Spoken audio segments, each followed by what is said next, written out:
Hello, everyone, and welcome to today's session. My name is Vivek. I'm with Product Marketing here at Cloudflare. My name is Frey. I am I run alliances for Kentik Technologies. Been with the company since we started up 5 years ago, and looking forward to today's topic. Great. So today, as I said, we'll be talking about monitoring and mitigating DDoS attacks with precision and speed. But before we do that, just a few quick housekeeping items. If you have any questions during the presentation, please type them into the question box on the On24 platform. I'll bring them up after the presentation, and we'll also have time for questions at the end. Also, a quick reminder that the recorded version of this webinar will be available after the session, and we will send this out to all of you via email so you can rewatch it and pass it on or share it with your colleagues. Now, without further ado, let's get started. I like to begin any talk by grounding in our mission because it guides everything we do, and that includes building our vast network. Our mission is bold but simple. It's to help build a better internet, one that is faster, more secure, and more reliable for everyone. Okay, so what does Cloudflare's Anycast network look like? This slide is a visual representation of our network scale and breadth. We have a physical presence in over 200 cities across 95 countries, and we're less than 100 milliseconds away from 99% of the internet-connected world's population. So for context, the blink of an eye is about 300 milliseconds. So we didn't build this large network maniacally for no reason. We want to help upgrade the internet in many ways, make it faster for everyone, make it more reliable for everyone, make it more secure for everyone. And part of making that network fast is having a physical presence everywhere, is actually being everywhere. So every data center we bring online in a new region has a measurable significance to all of our customers. The other differentiator of Cloudflare is that as opposed to other DDoS mitigation or legacy scrubbing providers that you might have heard of, we don't have a limited scrubbing center network that we divert traffic to. Instead, each one of our data centers is able to mitigate layer 3 to layer 7 attacks independently at scale along with all of our products. So if you know us for CDN or web application firewall or DNS or bot management, there's also serverless edge compute that Cloudflare offers.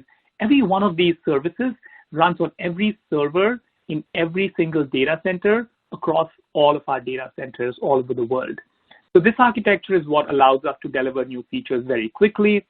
And we also don't have to worry about which part of the architecture or what piece of software is running on it, which allows us also to scale very quickly. In the past month alone, I think we've pushed code to the edge more than 260 times a week on average. And if we need more capacity in a particular region, we can easily just ship a container and plug that in. This is really the core of what Cloudflare's network is built on. So if you know us for CDN, WAF, DDoS, or any other security, reliability, or performance product, it does run on every single server, in every rack, in every one of those data centers. So Jim, why don't you tell us a little bit about Kentec? Yes, thanks. Thanks, Vivek. Yeah, so to give you some context about who Kentec is and why we're part of the conversation today, we've been around about 5 years. We have been established by folks who have cut their teeth building out networks and building out network services. And what they did is they built a platform for monitoring and analytics that they wish they had been able to find and build themselves. They built it and put it into a form that could be shared with web-based commercial organizations and service providers around the world. So we have come to a point here 5 years since our launch now where we've got over 250 customers. We have a sizable team. We're not as well known as Cloudflare, certainly, but we're making headway. We also, interestingly, share some organizational DNA with Cloudflare. So two of our co-founders actually came to us from helping Cloudflare get off the ground initially in the early days of Cloudflare. So we've always had a little bit of kinsmanship between us and Cloudflare, and we're going to put that to use here in what we're going to tell you about today. So what we do primarily is telemetry from networks, from network viewpoint, and we run analytics on that and deliver to a bunch of different use cases, different ways that you can take advantage of the viewpoint we provide, which is to understand the traffic on your network, to watch the edge, to look at the parts of the network that's not necessarily the edge, but to do the kind of things you see here. So some of it has to do with protecting and understanding user experience. We kind of put DDoS defense and DDoS attack detection in that category because first and foremost, a DDoS attack is a threat against availability and performance of your network. But we also the same data set with with a little different viewpoint and apply it to things like understanding how to optimize both cost and efficiency within your network, and on planning and doing a better job of managing costs as well. So lots of different ways you can use the intelligence that we gather.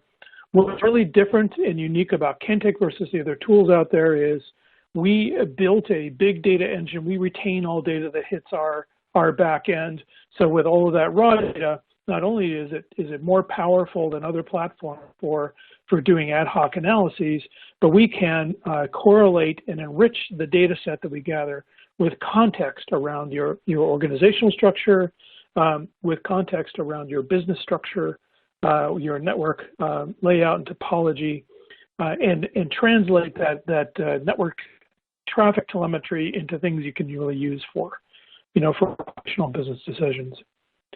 So with that, why don't we flip back over, Vivek? Can you tell us a little bit more about DDoS attacks and what characterizes them?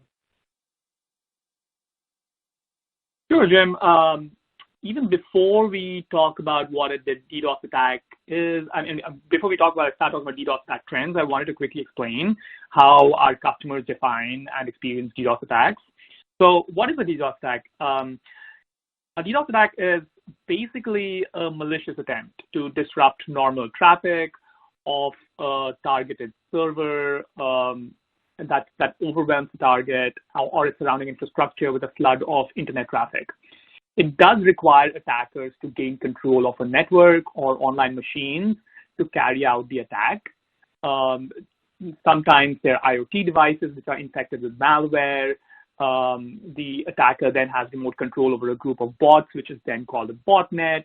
And once a botnet has been established, the attacker is able to direct the machines to send instructions via, remotely.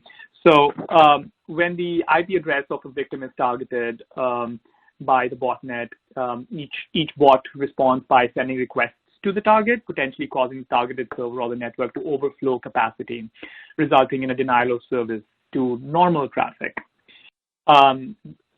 So that's on a high level what a DDoS attack is, and there's different kinds of DDoS attacks across the different layers of the OSI model from layer 3 to layer 7.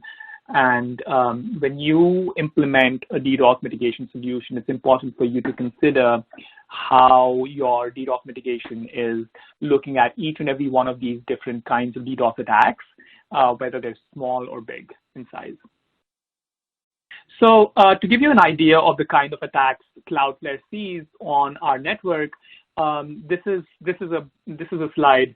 On that we block over 45 billion, that's billion B, cyber threats per day across our network. When we talk about scale, it's sometimes hard for people to understand what it means to operate at Cloudflare scale. And this snapshot that you see here is roughly 30 minutes worth of attacks on an average day.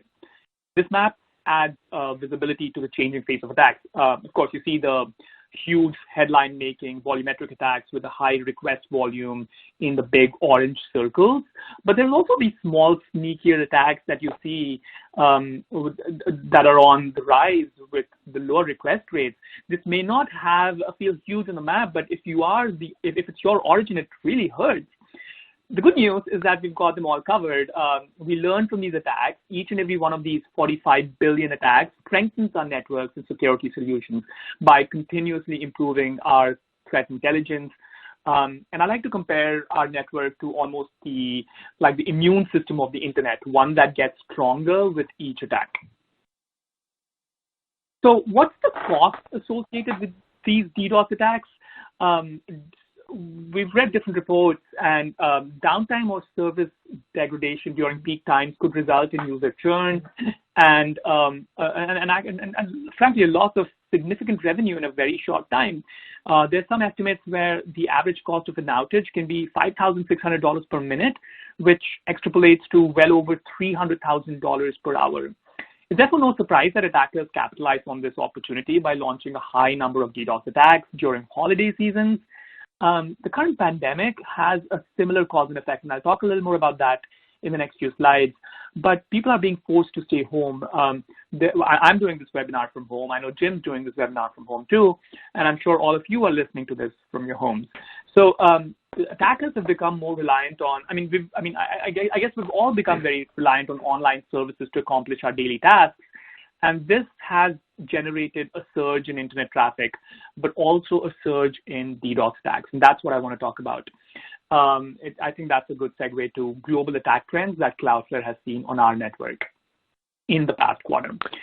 So all of these slides are in reference to what we've seen in the previous quarter, which is Q4 of 2019. So most of the attacks that we observed in Q1 of 2020 were relatively small as measured by their bit rates. So as shown in this figure, you'll see that about 92% of the attacks were under 10 gigabits per second, compared to about, I think it was 84% or something in the Q4 of 2019. But diving deeper, an interesting shift can be observed in the distribution of attacks across 10 gigabits per second in Q1 as compared to the previous quarter. And we've seen that the network layer attacks in Q1 are about 64% that were under 500 megabits per second. And this has increased from what we saw in Q4, and that in Q4 it was, I think, 47%. What this means is that more and more stay-at-home teenagers and amateur hackers are launching these DDoS attacks against network infrastructure. Now, let's talk about the attack duration. It's not just, say, the packet and the bit rates that are decreasing, but also the attack durations. We see that about 79% of DDoS attacks in Q1 lasted about 30 to 60 minutes compared to much higher percentages in the last quarter. What this means is that these attacks can be very quick, but the damage they do is really hard to recover. Sometimes even before the attacks are processed and any mitigation steps are implemented, the attacker has done enough damage. What we need is an automated solution that quickly and accurately detects these attacks and takes remedial action before any real damage is done. The number of DDoS attacks, let's look at the March slide, the orange bars here. So you'll see the number of DDoS attacks in March of 2020 increased as compared to the prior 2 months this year in January and February. And this was right around the time when different government authorities started mandating lockdowns and shelter-in-place orders. And I think the consequence of that was that attackers resorted to increasing the number of large-scale DDoS attacks also, especially in the latter half of March. I think there's we see about like 55% more attacks observed in the second half of the month of March as compared to the first half. And you see about 94% of attacks peaking at 300 to 400 gigabits per second launched in the month of March. That's what we saw on our network on Cloudflare. Jim, did you see similar patterns too? Yeah, we absolutely did. So we have a couple of hundred customers using our platform. Not everybody is using us for DDoS attack detection, but we do keep an eye on the counts of the DDoS attacks that are detected. And we saw fully a 200% increase in the sort of daily rates of attacks detected in sort of the early parts of Q2 here versus what was normal and nominal in Q1. So big jump in the number of attacks taking place. And I think to parallel what Vivek is saying, you can't not correlate that with the arrival of COVID and the lockdowns and the pandemic and the change in working sort of regime for everybody. It's just too much of to be a coincidence. So big jump. Yeah. Mm-hmm. Mm-hmm. Yeah, and what this means to you is that one, attacks are cheap. Launching DDoS attacks is cheap, and you don't need much technical background, frankly. DDoS as a service tools have provided like a possible revenue for bad actors with no technical expertise to launch these attacks very quickly and in a very cost-effective manner that would easily target a company and bring them to their knees. I was reading a report by Kaspersky recently, and they were saying that DDoS attack services can cost as little as like $5 for a 300-second attack. Amateur attackers are easily able to use these free tools to generate floods of packets and overwhelm a company's servers. Now, while an attack under 10 gigabits per second might seem small, it can still be enough to significantly affect underprotected internet properties. Smaller and quicker attacks might prove to deliver a high ROI for attackers, but to extort ransom for companies in lieu of not disrupting the availability of the internet property. And as I just showed, and as Jim was also just saying, the number of DDoS attacks in March has increased compared to the first 2 months of this year. And attackers are finding the crisis period to be an opportune time to launch an increased number of DDoS attacks, both in size and number, unfortunately. So, Cloudflare and Kentec. Let's walk through how Cloudflare and Kentec together can help solve this problem. And before we do that, here's a quick slide on Cloudflare's DDoS mitigation solution for networks. It's called Magic Transit. Magic Transit is frankly, it's not really a new it's a new product, but it's our battle-tested. We've been using it at Cloudflare for a while. It's our battle-tested DDoS mitigation and network firewall that we've been using for over 9 years to protect our own infrastructure at Cloudflare.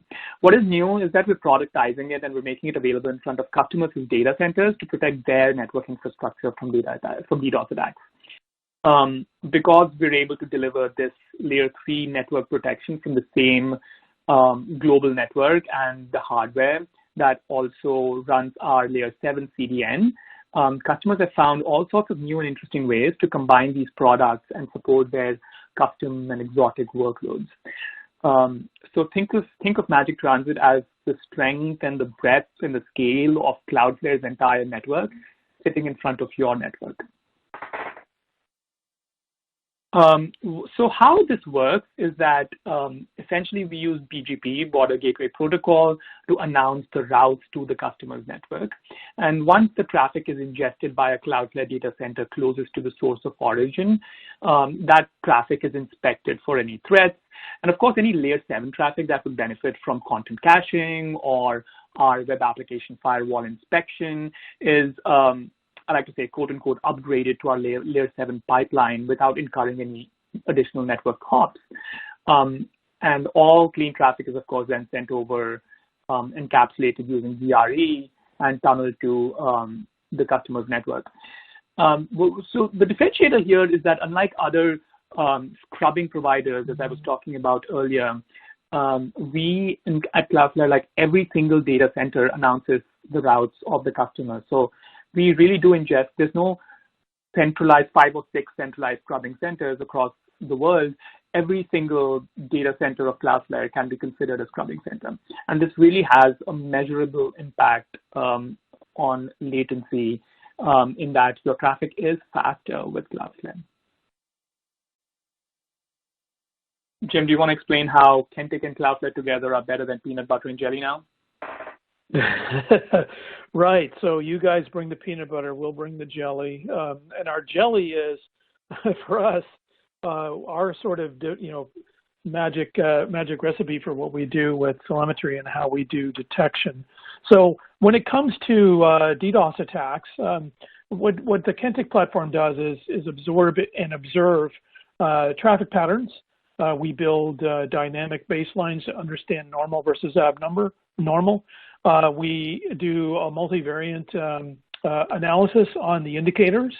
So we can very, very accurately detect traffic pattern represents a DDoS attack versus, normal organic usage and the kind of normal statistical variations that will happen traffic day to day.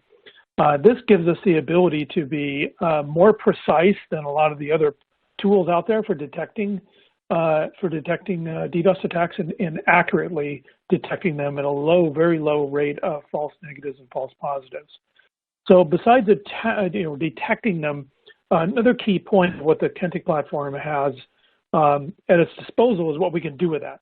So we can certainly do notifications, we can tell people about it, but we can also use connections to services such as Cloudflare and their Magic Transit functions to actually turn on detailed and precise mitigation. We have some very blunt hammer mitigation things we can do from the platform itself, but those work only in a set small number of scenarios. If you want to scrub and let the good traffic through, then you're best suited to connect a high accuracy detection engine like Kentik up with a high function scrubbing service like Magic Transit. So, and key to this also is the ability to automate. So the way that the Kentik platform works is we'll find and recognize the attack, and then we can either make it available for the operator to acknowledge before mitigation is invoked, or it can be set up with a timeout where if nobody responds, it'll kick over to mitigation, or it can be set up on full automated mode. And in the deployments we've done over the past 5 years, there's a mix, but over time folks tend to start with the I want to push the red button approach, a manual approach, and then they shift over to fully automated once they get comfortable with the way the platform works. And we have a lot of folks that run in pure, fully automated mitigation triggering mode now. So that's kind of what we do. What makes us unique is the fact that we keep all of the traffic coming in. And so when you see a new attack type that you haven't set up for, instead of having to lay out and start collecting data, you can just look at the data that's already there and craft your policy right off the set. So that's a differentiator for us, is the fact that we keep all that raw data coming in. You can do these analyses quickly. So let's talk about how these two platforms work together. So the real question is what do we get with this? What's the full peanut butter and jelly sandwich? So let's just kind of walk through. What I want to walk through is how the system works and how it reacts to an attack. So you can see here, if we have a network where we're in peacetime. Now, in this case, the Cloudflare Magic Transit function is being set up on-demand mode, meaning that you're not running through Cloudflare's network full time. You want to turn that on when you're under attack, but the rest of the time, you don't want to have Cloudflare in path. This is desirable for a number of reasons. I'm not going to go into those in detail today, but basically, when that is your choice about how to approach your problem or your deployment, you're going to need some method for detecting the attack and starting the mitigation, ideally in an accurate, automated manner, and that's where the Kentik platform comes in. So this is the kind of deployment we would have where Cloudflare is on standby but has been predefined or pre-configured with a GRE tunnel to be able to send traffic to your internet edge router. During peacetime, when there's no attacks going on, you see legitimate traffic coming in through your provider to your edge, and Kentik is watching that. At the next stage here, when an attack commences and you start seeing attack traffic, what's going to happen is Kentik will recognize that attack and make an API call over to the Magic Transit system to say, hey, we have an attack. It's time to invoke some mitigation services. So Kentik recognizes it, and either on an operator request or automated fashion will generate the API call over to Cloudflare Transit. The Cloudflare Magic Transit platform then actually initiates and advertises a new route for that traffic. It basically steers the traffic to itself so that going forward, the traffic that is, including the attack traffic, will now be routed through the Cloudflare platform. And in that process, then, the Magic Transit platform can start invoking its mitigating functions. It can scrub that bad traffic out, and then return the good traffic and only the good traffic back to your edge through the pre-configured GRE tunnel. When the attack subsides, we want to return to peacetime mode. At that point, the Cloudflare Magic Transit platform will retract that route, and the traffic will then continue to return to the peacetime flow that we had before. So that's the kind of sequence of how this works. We've tested it out and verified this functions. It's designed to allow complete and full automation for invoking mitigation services and to protect people and to do it accurately and quickly and make this as transparent as possible. Vivek, any comments on that? No comments from me. Sounds pretty straightforward, and I'm excited for customers to try this out. We've had a great working relationship with Kentec, and these are really two good technologies coming together, and the sum of these individual portions is going to be greater than the sum of that. So finally, one shameless plug on my end. This is there's no better time than now if you're interested in learning more about Magic Transit. For a limited time, we are running a promotion where if you're an existing customer of a legacy DDoS mitigation provider, we will replace your current product with Magic Transit at no additional charge to you. So what that means is you can onboard with Magic Transit and pay nothing until your current contract with your current provider expires for up to 12 months. And after that, we'll also aim to beat the price that you're paying currently to your legacy provider. And for more information, of course, you can go to cloudflare.com/LP/better. That's not an I over there. That's not IP. That's LP/better. With that, I will open up the floor for any questions. I see questions already peppering in. So I will go ahead and start addressing these. The first question I see is Kentik required in order to use Cloudflare Magic Transit? Jim, do you want to answer that? Oh, well, I think we mentioned this, but no. The answer is, yeah, you can access and purchase Cloudflare Magic Transit in a full-time online mode. You can set it up to be in mode, but you have to figure out when you're under attack. You don't require Kentik, but the whole point of putting these two technologies together is to provide some really powerful options when you choose that sort of on-demand mode for Magic Transit, and you want to have an accurate and automated detection front end there. Exactly, and that's the key point over there. And the other question, and this also addresses one of the questions that was asked, which is that does Cloudflare offer DDoS mitigation in both on-demand and always-on modes? And the answer to that is yes. And if you want automated detection and of these attacks and like network monitoring for your network infrastructure, then that's where Kentec comes in. The other question over here I have is my DDoS boxes are going end of life in about 6 months. What's the onboarding time and process with Cloudflare?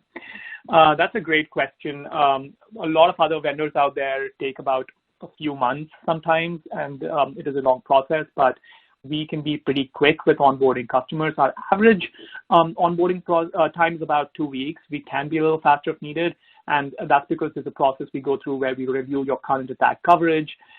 We provide you with a detailed list of possible services. We would need to get from you a detailed list of services and applications on your network.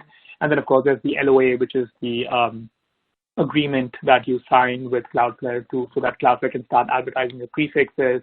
And then we configure the GRE tunnels so that traffic flows both ways. And then we're ready to go.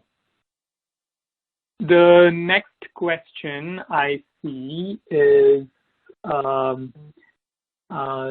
see that, is Kentec really more than just a DDoS detector? Jim, do you want to answer that? Sorry, what was the question? I'm looking at the question too. does Kentik do more than DDoS detection? Yeah. So okay, thanks. So the Kentik platform is pretty well known in the industry as being a DDoS detection platform, but it's probably about 2/3 of our customers use our platform for that, but there are plenty that don't use it for DDoS detection at all. And even the ones that do, the vast majority of them are using the other capabilities that I mentioned earlier in the session. So things like peering and BGP route analytics, transit analysis, looking OTT traffic mix, and just doing dashboards that can be used by the operations center for understanding current levels of traffic and congestion issues, trying to figure out, hey, not every problem you have is going to be an attack. There's other problems too. Well, Kenta can make those problems very visible and help you with getting root cause quickly. So there's a lot of other things that we get deployed for. DDoS is just a very common problem, and therefore it comes up for anyone who has any sort of significant internet edge presence, which is a lot of organizations. So yes, we do a lot more than that, but we certainly feel like we do a good job with DDoS attack detection. Cool. Next question is, if I already use Cloudflare for DNS name servers and have the free version of website protection, how do I add on Magic Transit? To be clear, and this also goes with another question, which is Cloudflare already provides.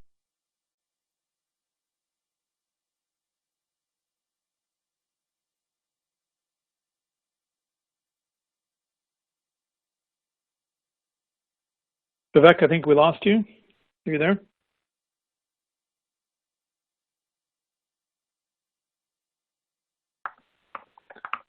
I'm sure Vivek was giving a really most excellent answer to that question, but we appear to have lost him.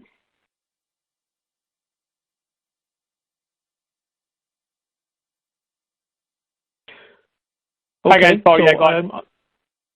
Oh, there you are. Welcome back. Sorry, my call just dropped. So I was saying that, yeah, Cloudflare does offer DDoS mitigation. We've always offered that. Initially, what we offered was DDoS mitigation for websites and web servers and web APIs. So that's anything that's application layer on layer 7. And we have another product for specific applications on layer 4 called Cloudflare Spectrum. And Magic Transit protects your entire network infrastructure. So fundamentally, the way Magic Transit works is very different from other products that Cloudflare has offered because it's not a simple DNS redirect. What it does is it advertises our customers as routes on the internet via BGP. So we're protecting not just a single web server, not just a single application, but your entire /24 prefix network. I hope that makes sense. The next question is, what kind of business model is in place for Magic Transit on demand? Is it flat cost or is it flat percentage usage based in case of attack? Cloudflare has a very simple pricing model and it's transparent. We do not charge you based on the attack traffic. We've never done that. All of our DDoS mitigation products are unmetered. What we will want to know from you is your 90th percentile of clean traffic, and that's pretty standard in the industry. So once we get that from you and do that assessment based on the number of data centers you have, number of servers you have, that's how we would do pricing. So feel free to contact us at enterprise@cloudflare.com, and we can get in touch with you regarding that. The other question is, does Kentec sit in line with your edge router, or do you push Netflow or Sflow to the Kentec platform? Jim, do you want to answer that? Right, good.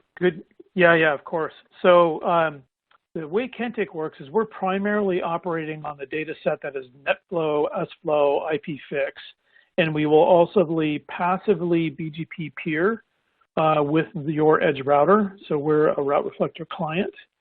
And that's all done externally. So we don't operate on packet streams. So that data set, that Netflow data set, is forwarded to our back end, and we run the analytics in our data processing engine in the back end. The data is gathered It either can be sent to us directly. It can be sent. We can deploy a little local collection and encryption agent to encrypt it before it's sent to our back end.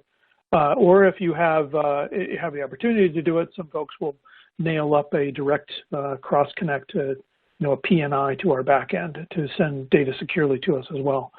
Many different options there, but it is based on metadata. It is based on Netflow. And that means, by the way, it's important to understand, any kind of Netflow detector engine is going to only be as quick as the data comes in. Netflow and Sflow and IPFix will only be issued usually typically on a 30 or 60 second time horizon. Sometimes you can go more narrow than that, but it will be a minute or two maybe before you see the data in our system. As soon as it hits our system, we process it and make a determination within a matter of a couple of seconds. So as soon as we have the data, we can be quick on recognizing and verifying the attack and on invoking the Cloudflare Magic Transit mitigation. But that is how we work. We work off of Netflow, Sflow, and IPFix primarily. Thank you, Jim. The next question is also relevant, where if you have multiple locations with the Kentik platform, is there an easy single pane of glass view, or is it separate appliances at each location? I'll answer half of this and I'll let Jim answer the rest half. I will say that there's no physical appliances at that you would have to deploy or manage or rack and stack or cable with either Cloudflare or Kentik. We're both cloud-based solutions, which is what makes this very, very easy. And regarding a single pane of glass view, I'll let Jim answer that. Right. Well, so you're going to have two panes of glass. You're going to one for Magic Transit and one for Kentik. But Vivek is correct. We don't require any appliances to be deployed locally. The vast majority of our deployments have nothing local other than perhaps that little encrypting agent that I talked about, little Linux executable. So very easy to deploy. So everything that you gather into our platform all goes into one central database. So it doesn't matter how many locations you have, you will see it all in one view within Kentik. What we don't have today is a Cloudflare view, so you'll at least have to have a portal into the Cloudflare Magic Transit platform. It can be literally on the same pane of glass. It'll just be a different window though, because we're both cloud-based, and you can set them up side by side. The next question is for me. Does the offer apply to Cloudflare partners in Africa? I'd have to get back to you on that. I think it does apply. The offer is global, so it does apply, and it's also applicable to partners. So if you want to know more, feel free to reach out to us, and we will get back to you. Jim, this question is for you. We already have scrubbing centers with Kentik, but we're looking at Cloudflare Magic Transit specifically for layer 4 through 7, not for volumetric. The question is, do you have a way on your platform to select multiple mitigation centers, one being Cloudflare Magic Transit for layer 4 through 7 manually? And the question ends there, so I'm not fully clear what that means. But Jim, if you know what that means, feel free to answer that. I do have a sense for what that means. But we certainly within the platform have a lot of flexibility for adapting the mitigations that you're going to apply and use depending on the type of attack that's recognized, as well as other factors like where are you? We have some folks who have more than one mitigation strategy depending on the geography that they're in or depending on the type of part of their network that they're managing. So we probably have a way to do this. We would probably just want to spend a little time looking at how you have it set up and make sure that we've got the right answer for you. But the good news is the Kentik platform has a tremendous amount of flexibility in this regard. Great. With that, I know we're nearing the 45-minute mark. Any unanswered questions, we will make sure to get back to you and answer them. And feel free to send us more questions. You can reach me at vivek@cloudflare.com. And Jim, your email address is on the slide here too, which is jfrey@kentec.com. We're more than happy to answer any questions you might have. With that, have a great rest of your days and stay safe out there. We're living in crazy times. We hope you're all well. Bye, guys. Thank you all. Thanks.